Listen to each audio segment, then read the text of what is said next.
This video today starts with a picture of a slaughterhouse, reminding us of the animals suffering for our food. Most of the video today is in black and white to show support for animal justice and veganism. It's important for people to understand the impact of their food choices. Visiting a slaughterhouse can help them see the sufferings firsthand.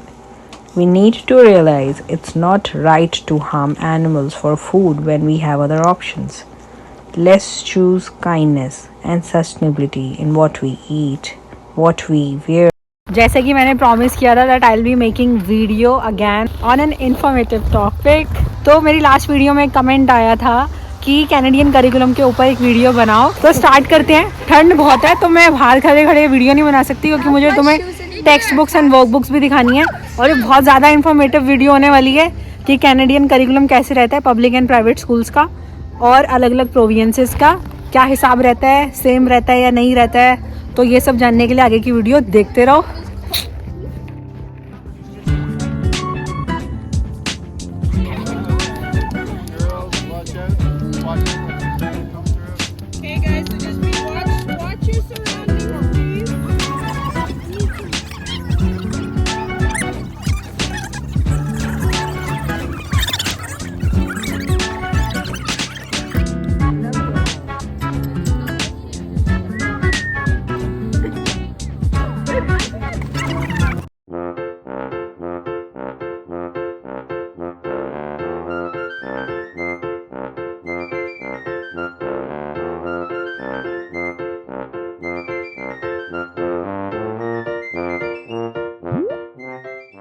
तो जो मेरे channel पे पहली बार आए हैं उनको मैं बता दूं कि मैं मैनीटोबा सर्टिफाइड टीचर हूँ, ग्रेड 6 करेंटली।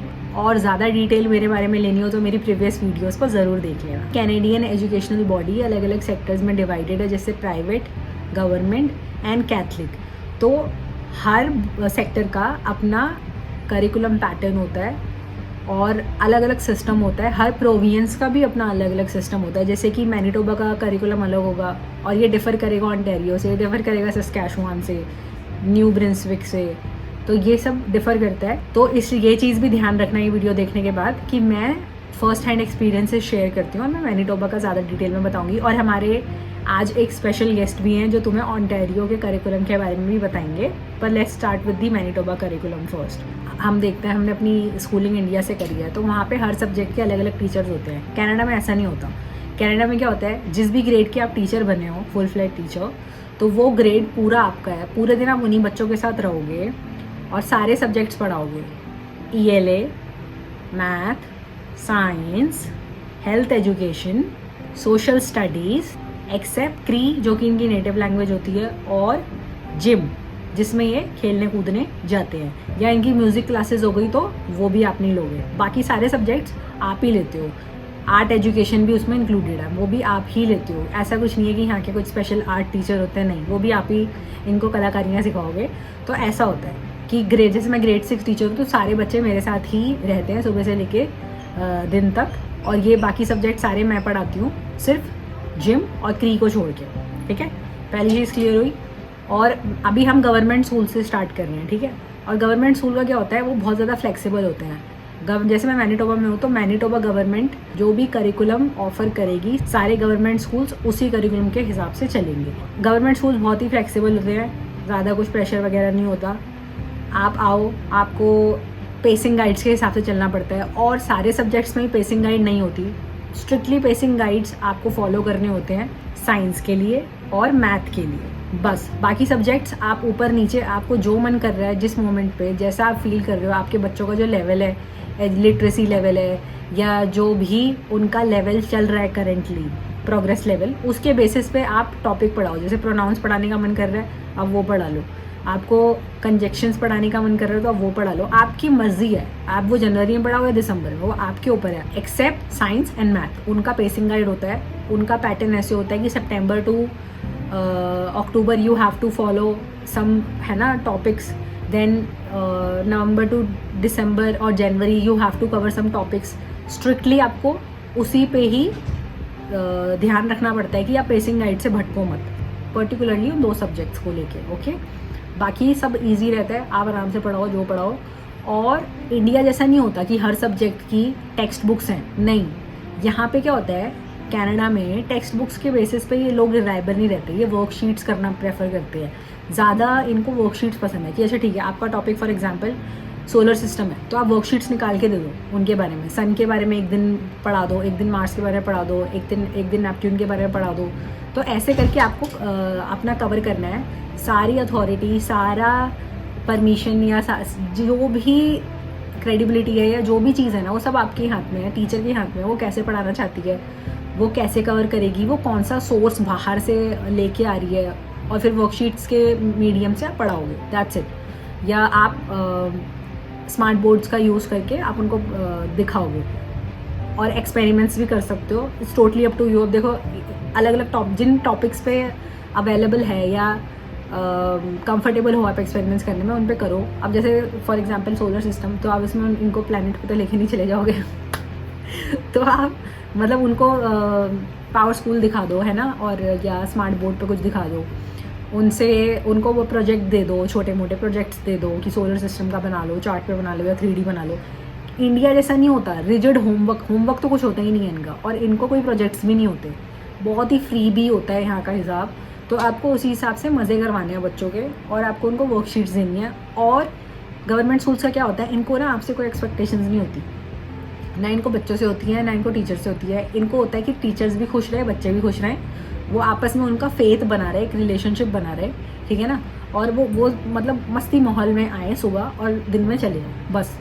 और हमारे बच्चों को वो नहीं चाहते कि ब्रह्मांड की पूरी ज्ञान उनके आ जाए दिमाग में। उनको होता है कि उनको थोड़े थोड़े फैक्ट्स भी पता होंगे ना, तो ये खुश रहते हैं कि चलो हमारे बच्चों को कुछ तो पता है। भाई, इंडियन एजुकेशन सिस्टम को कैनेडियन एजुकेशन सिस्टम से कभी कंपेयर मत करना।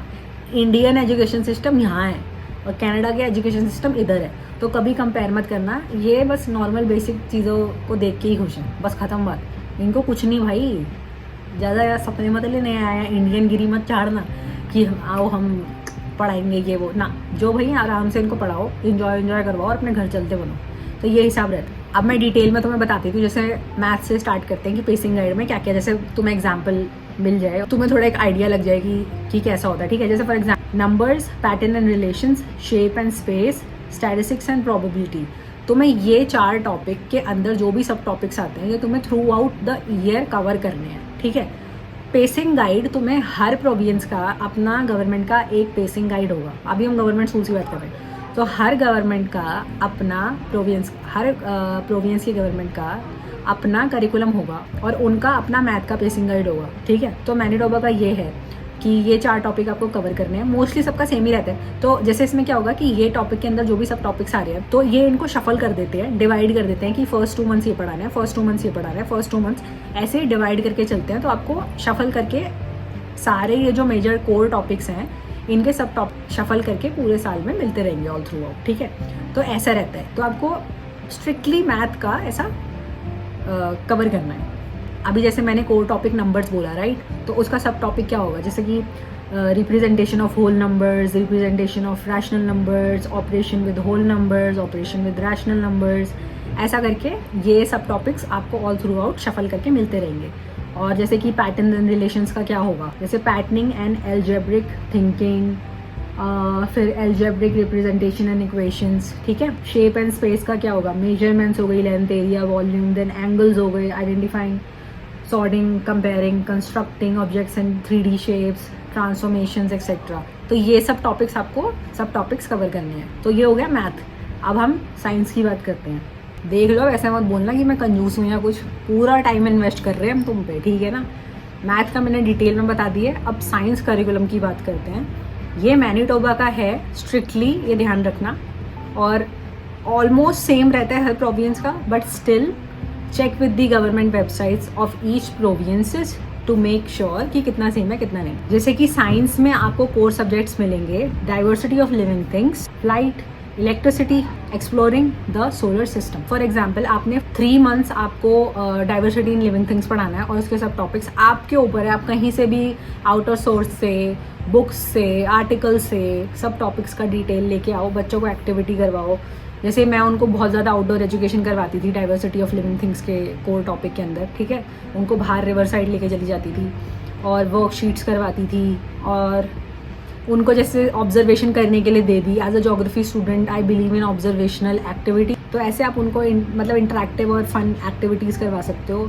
अपना टीचर की क्रिएटिविटी इमेजिनेशन पे डिपेंड करता है आप कैसे कवर करोगे टॉपिक। इंडिया की तरह नहीं है कि बुक्स ही लिमिटेड हैं, ये है वो है, छोटे मोटे लैब एक्सपेरिमेंट्स करवा दिए और बहुत ही स्ट्रिक्ट क्राइटेरिया रहता है, रोड मेमोराइजेशन रहता है। यहाँ पे कुछ नहीं होता, इनको बस फैक्ट्स पता लग जाए कि अच्छा ठीक है जिंदा और मुर्दा इंसान क्या होता है, उसको आइडेंटिफाई कर पाए, बस उतना बहुत है। यहाँ की सरकार उतने में ही खुश रहेगी और तुम्हें इंसेंटिव देगी, ठीक है। और जैसे फ्लाइट हो गया, फ्लाइट टॉपिक हो गया, उसके सब टॉपिक्स है ना कि किसने तुमने एक दिन पढ़ा दिया कि who invented the first flight, ठीक है, राइट ब्रदर्स। उनको लैपटॉप दे दो, वो सीखने लग जाएंगे कि ऐसे वैसे करके, ठीक है। उनको ओल्ड वीडियोस दिखा दो ऐसा। और इलेक्ट्रिसिटी में जैसे कि तुम टीचर हो तो तुम्हारे पास अथॉरिटी होती है कि तुम ऑर्डर कर सकते हो, बुक कर सकते हो इस टॉपिक से रिलेटेड स्टफ़। जैसे फॉर एग्जांपल तुमने बैटरीज एंड बल्ब्स मंगा लिए बच्चों के लिए, ठीक है, तो उनको एक्टिविटी करके दिखा दो, बस हो गया। इनको बत्ती जलानी आ गई, बस बहुत है, लोग खुश हो जाएंगे। अच्छा ठीक है, हमारे बच्चों को पता है कि अच्छा ये वायर कनेक्ट कर, मतलब पॉजिटिव एंड नेगेटिव साइंस होते हैं ये वो, और ऐसा बत्ती जल जाती है, ठीक है। तो ये खुश हो जाते हैं इन चीज़ों में। फिर एक्सप्लोरिंग सोलर सिस्टम में कॉन्स्टलेशन पढ़ा दिया। फिर उनसे बोलो कि अच्छा तुम एक्वेरियस हो, अच्छा ठीक है, तुम टॉरस हो, ठीक है, तो तुम उसका सनसाइन जो स्टार होता है या कॉन्स्टलेशन स्टार्स होते हैं उसको ड्रॉ करके दिखाओ, ठीक है, और हम उसको डिस्प्ले करेंगे क्लास बुलेटिन बोर्ड पे। तो ऐसी ऐसी फन एक्टिविटीज़ होती हैं। जैसे कि मैं इंटरनेशनल टीचर हूँ, है ना, तो मैं अपना एग्जाम्पल लेती हूँ। उनको पता है मैं अपने मम्मी पापा से बात कर रही होती हूँ, और तो हम स्कूल में होते हैं और उनके वहाँ पे रात होती है, तो आप ऐसे बोल दो कि अच्छा ठीक है देखो ये क्यों हो रहा है, because the earth is continuously moving, है ना, और हम रिवॉल्व कर रहे हैं। तो ऐसे सब एग्जाम्पल्स दे दो, डे टू डे एग्जाम्पल्स। तो आपको डे टू डे एग्जाम्पल्स दे दो, फन एक्टिविटीज़, फन एग्जाम्पल्स। उनको बस पॉइंट क्या है, फैक्ट पता होना चाहिए, बस खत्म बात, ठीक है ना। तो पेसिंग गाइड मैथ और साइंस का होता है, जिसका मैंने तुम्हें बता दिया। बाकी जो जितने भी सब्जेक्ट्स हैं उनको तुम ऊपर से उठाओ या नीचे से उठाओ, जो तुम्हें करना है करो अपनी मर्जी से। और टॉपिक्स वगैरह तुम ही चूज़ करो, तुम ही उसका सोर्स लाओ, तुम ही बच्चों को करवाओ, जो करना है करो। उसके लिए तुम्हें कोई कुछ गाइड वगैरह कुछ नहीं दे रहा, तुम ही उसके करता घरता हो उन सब्जेक्ट्स के, ठीक है। जैसे कि मैं ग्रेड 6 टीचर हूँ, तो मैंने अपनी ये वर्कबुक अमेज़ॉन से मंगाई थी, ठीक है। देखो Canadian curriculum, math, English, social studies and science, उसकी सारी तुम्हें हर टॉपिक को कवर करने की वर्कशीट्स से मिल जाएंगी। ये एग्जाम्पल्स हैं, ऑनलाइन और मिलते हैं, जैसे बहुत सारी वेबसाइट्स होती हैं जो टीचर्स हैं मेरे को पूछ सकते हैं, मैं तुम्हें बता दूंगी, मेरे को डीएम करना और मैं तुम्हें बताऊंगी कि कौन सी वेबसाइट्स हैं जहाँ पे तुम्हें फ्री टीचर रिसोर्सेज मिल जाएंगे और तुम अपने बच्चों को अलग अलग टॉपिक से रिलेटेड वर्कशीट डाउनलोड करो और उनको चिपकाओ, वो अपना मज़े करेंगे, ठीक है। और इसमें पीछे आंसर्स होते हैं, सेम वही है, तुम्हें मतलब एक आइडिया लग जाएगा, अच्छा ठीक है हमें इस टॉपिक से ऐसे इनिशिएट करना है। और ये वो तुम जिस ग्रेड में हो, सेम कंपनी की कंप्लीट कैनेडियन गाइड हर ग्रेड के हिसाब से आपको अमेज़ॉन पे अवेलेबल होगी, अलग अलग ब्रांड्स की। तो अब ले लो, ये वाली सबसे बेस्ट, एक बार ढंग से देख लो इसको। मुझे वीडियो के बीच में अपने बच्चों का फ़ोटोशूट करवाने लाना पड़ा था स्कूल मैगजीन के लिए, तो ऐसे फ़ोटोशूट होता है लेविश गाइड ऑफ कनाडा में। अब सोशल स्टडीज़ की बात करते हैं। अगेन हर प्रोविंस का अपना अलग करिकुलम होगा, ठीक है, पर ऑलमोस्ट सेम ही रहता है। तो सोशल स्टडीज़ में भी तुम ऊपर नीचे तुम्हारा जो महीने में जो मन करे पढ़ाने का पढ़ाओ, ठीक है। टेक्स्ट बुक होती है एक, पर उसके अलावा भी तुम आउटर सोर्सेज से डेटा कलेक्ट करके वर्कशीट्स या जो भी तुम्हें मन कर रहा है एक्टिविटी या स्किट्स वगैरह करवाने का करवाओ। तो जैसे building a nation 1867 to 1914, an emerging nation 1914 to 1945, shaping contemporary Canada 1945 to present, Canada today, democracy, diversity and the influence of the past। तो ये कोर टॉपिक्स हैं। इसके अंदर जो भी सब टॉपिक्स आते हैं जैसे कि new nation, Manitoba enters confederation, blah blah blah, Aboriginal people and the growing nation of Canada, then World War I, social change, depression, World War II, overview of contemporary Canada, changing and diverse population, etc etc। so ये सब topics हैं जो तुम्हें cover करने हैं। Text books की help लेके आप रीड आउट करते रहो और या उनको वर्कशीट्स करवा दो, ख़त्म, ठीक है। कोई टेस्ट वगैरह तो इनका होता नहीं है, ना इनके कुछ प्रोजेक्ट्स वगैरह होते हैं। वर्कशीट्स के बेसिस पे आप देख रहे हो कि इनका बिहेवियरल कंडक्ट कैसा है क्लास में all throughout the year, उसके बेसिस पे you will be giving marks to them for each term, okay that's it. बाकी फिर आर्ट एजुकेशन होता है, ऊपर तुम्हें कहीं पे साइड में डिस्क्रिप्शन दिख रहा होगा। आर्ट एजुकेशन जैसे म्यूज़िक हो गया, आर्ट हो गया, ड्रामा हो गया, ठीक है, ये सब आपको चीज़ें करवानी है, डांस वगैरह।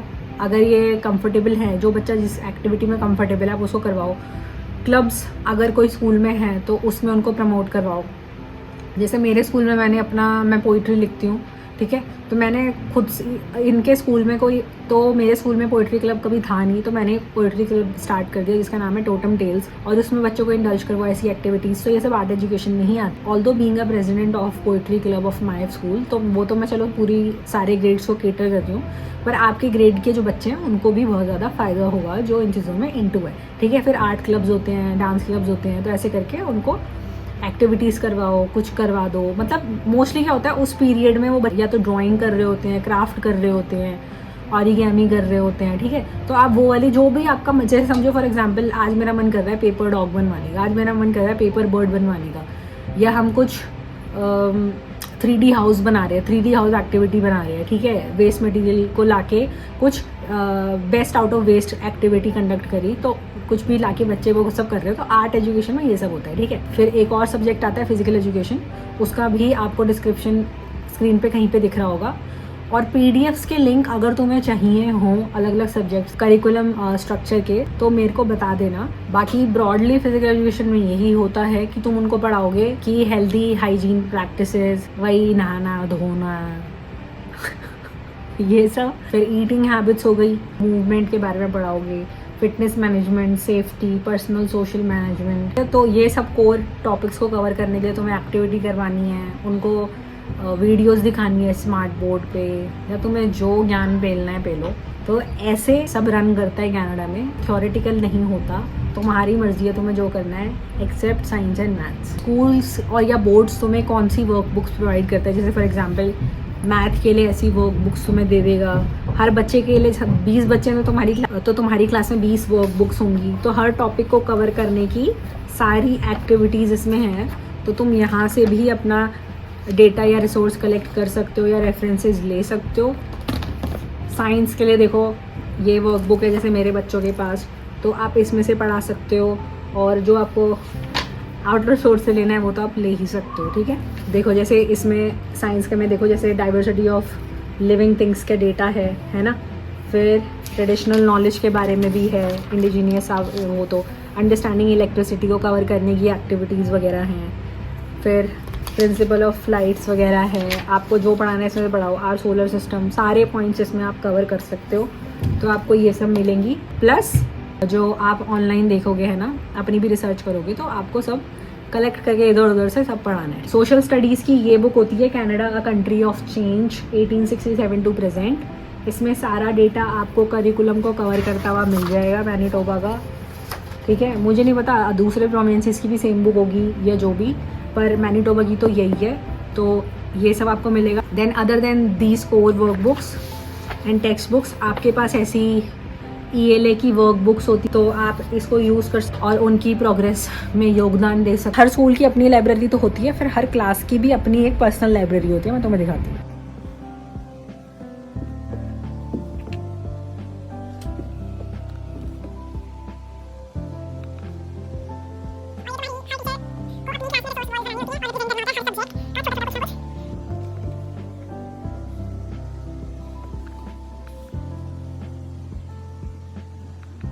सो फ्रेंड्स, हम आपको मिला रहे हैं अपनी चीफ गेस्ट से, श्री मैम।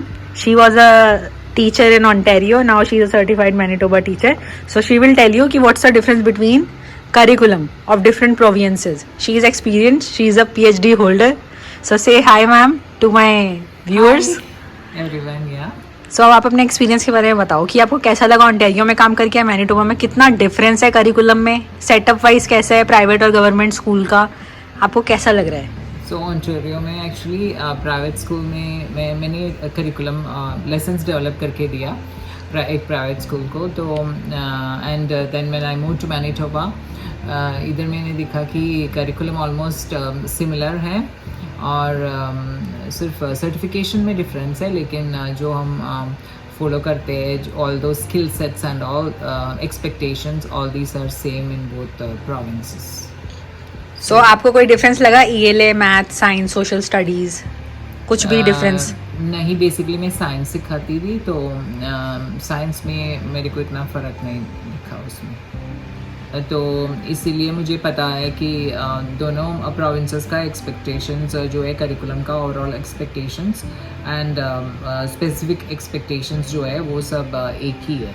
तो आपको कोई मेजर डिफरेंसेस मेजर नहीं डिफरेंस लगे? नहीं है, सो इट्स माइनर चेंजेस तो नॉर्मल है। Changes and adaptation according to the classroom करना पड़ेगा based on the students, you know, otherwise बाकी सब सही है। तो लेसन प्लानिंग वगैरह में फ़र्क होगा based on the situation you face, right? Otherwise it's all same. As per the board's choice, like right now we are in an indigenous board, so their curriculum pattern is different. Board choice भी ऐसा भी नहीं बोल सकते, board तो curriculum province का follow करते हैं, लेकिन जो है क्लासरूम का, it depends on the classroom situations, conditions, right? So and the abilities of students. So normally in mixed ability classroom कैसे केटर करेंगे स्टूडेंट्स को, कैसे हम हेल्प करेंगे, ऐसे ही करना पड़ता है। ठीक है। और आपको वैसे कोई डिफरेंस लगता है कि गवर्नमेंट सेटअप में और प्राइवेट सेटअप में कैनेडियन स्कूल्स में? ऐसा कुछ है नहीं, तो काम शायद प्राइवेट स्कूल में ज़्यादा होता होगा, and challenges must be a little high, but वैसे students maybe cities के और rural areas के students में फ़र्क होता है। Naturally you can expect there will be a lot of difference, so accordingly you will have to do the lesson planning and all, and anyway traditional teaching practices will not work because of course you have to adapt according to the needs. तो आप इनको क्या बताना चाहोगे कि इनको Indian mindset के हिसाब से, टीचिंग माइंडसेट के हिसाब से कनाडा में एंटर करना चाहिए to become a Canadian teacher, या उनको पूरा मतलब अपनी अडेप्टेबिलिटी एकदम मोल्ड डाउन करनी पड़ेगी कैनेडियन सेटअप में?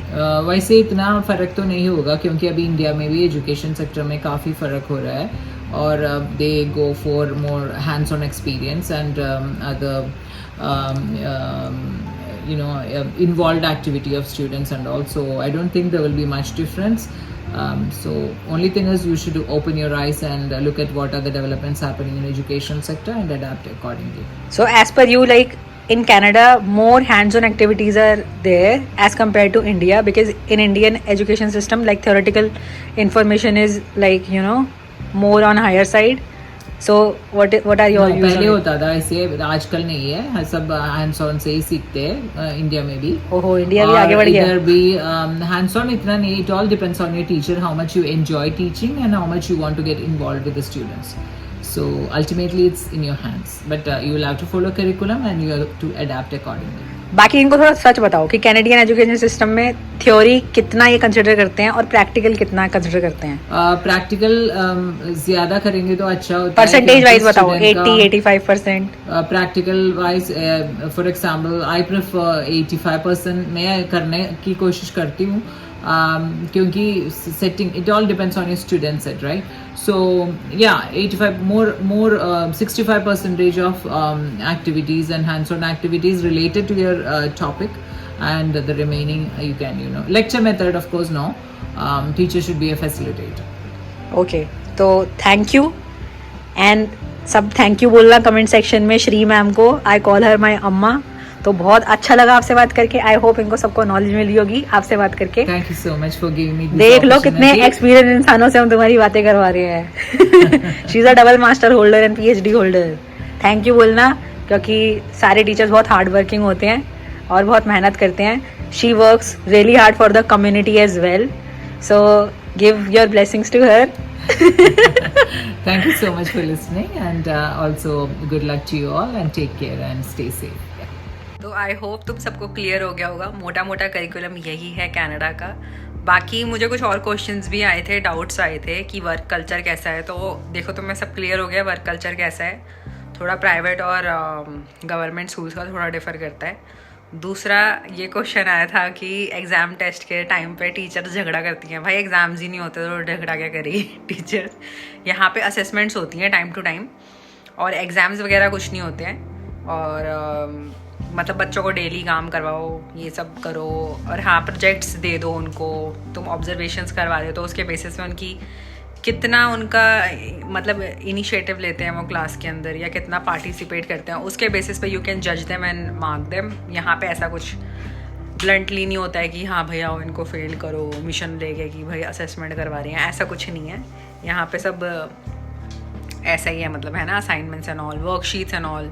उनको अच्छी वर्कशीट्स को कलेक्ट करो, फिर उनको नंबर दो एट लास्ट, ऐसा करके, और अच्छे नंबर दो, मतलब उनको स्ट्रेस आउट मत करो घटिया नंबर दे के, ऐसा है। सब्स्टिट्यूट टीचर्स के बारे में बात करें तो सब्स्टिट्यूट टीचर का ऐसा कुछ नहीं है, पर ईएज होते हैं। उसमें क्या होता है कि if you are on leave due to whatever reason, तो आपको सब प्लान सबमिट करने होते हैं उतने दिन के लिए। ईए आपकी क्लास को हैंडल करेगा। कुछ एक्स्ट्रा ईएज भी होते हैं स्कूल में जो एज अ कोर सब्स्टिट्यूट काम करते हैं, कि समझो ईए और टीचर दोनों ही एब्सेंट होते, तो फिर कोर जो ईएज हैं वो आके फिर आपकी क्लास को टेक ओवर करेंगे, ठीक है। तो पर सब प्लान्स टीचर्स को ही सबमिट करने पड़ते हैं, उसी के बेसिस पे वो कंडक्ट करते हैं पूरी क्लास का जो भी होगा, पूरे दिन का दिनचर्या। एक्स्ट्रा क्लास वगैरह का कोई सीन नहीं होता, तो यहाँ पे ऐसा कुछ नहीं होता है, ठीक है। वही 8 पीरियड्स होते हैं, 4 लंच से पहले होंगे और 4 लंच के बाद, ठीक है। 40 मिनट्स का एक होता है और कोई पीरियड 35 मिनट्स के भी होते हैं। तुम्हें लंच ब्रेक मिलता है 1 घंटे का, फिर आपको फ्री पीरियड मिलता है 40 मिनट्स का, एंड फिर 3 मिनट्स का एक और रिसेस मिलता है। देन उनके कुछ और एक्स्ट्रा करिकुलर एक्टिविटीज़ हो सकती हैं कुछ पर्टिकुलर डेज पे, तो उन दिन भी आपको कुछ 1-1 घंटा फ्री मिल जाता है। तो ये कंटिन्यूस है, मतलब एक दिन में आपको 2 घंटे फ्री मिलते हैं, ठीक है। जैसे सब सपोज 8:20 से स्कूल स्टार्ट है 3:20 तक, तो आपको 2 घंटे मुफ्त के मिलेंगे इसमें, ठीक है, जो आपका फ्री टाइम है। फिर जैसे समझो ट्यूसडे एंड वेडनेसडे मेरी बच्चों की पेडल क्लासेस होती हैं, तो मेरे को वहाँ उस दिन 40 मिनट्स और फ्री मिलता है, ठीक है। मेरे कुछ इवेंट चल रहा है उस दिन और फ्री मिलेगा, तो ऐसा होता है। Grade 1 to grade 3 different time table होता है, grade 4 to grade 6 different time table होता है, grade 8 to grade 12 different time table होता है। और जो भी इनके तरीके हैं कि भाई क्लास को कैसे हैंडल करना है या क्या है, इनका सब पैटर्न अलग होते हैं, ठीक है ना। तो ये देखो ग्रुप्स डिवाइड हो गए हैं, ग्रेड 1 टू 3, 4 टू 6, 8 टू 12, तो इनका सबका अलग सीन होता है। जैसे 9 और ग्रेड 9 टू 12 में क्या होता है कि साइंस और मैथ की अलग टीचर होती है, तो और सोशल स्टडीज़ एंड इंग्लिश की अलग टीचर होती है, ठीक है। बाकी इनका आर्ट एंड क्राफ्ट कुछ नहीं होता, यही थोड़ा बीच बीच में जो भी चीज़ें चल रही हैं होता है, हो भी सकता है नहीं भी हो सकता, पर ये कोर सब्जेक्ट्स होते हैं जो इनके स्पेशल टीचर्स होते हैं। तो आई होप सारे डाउट्स क्लियर हो गए होंगे। फिर भी कोई डाउट है तो कमेंट सेक्शन में ज़रूर बताएं, और अगर तुम्हें कोई और इन्फॉर्मेशन चाहिए हो तो मेरे को ज़रूर बताएं, हम और आपके लिए इन्फॉर्मेटिव वीडियोज़ लाएंगे अपने बिजी शेड्यूल से निकाल के समय आप लोगों के लिए, ठीक है। बाकी और भी कुछ हो तो हिचकिचाएं नहीं, ज़रूर बताइए। And don't forget about batasha, do buy it. It's available on Amazon, Flipkart, Blue Rose store. If you'll buy it from the Blue Rose store, I'll get more royalty, and the royalty will be used to feed the voiceless babies. So do purchase it and enjoy the poetry thing. And always love your parents, be kind to animals and nature, and thank you for watching.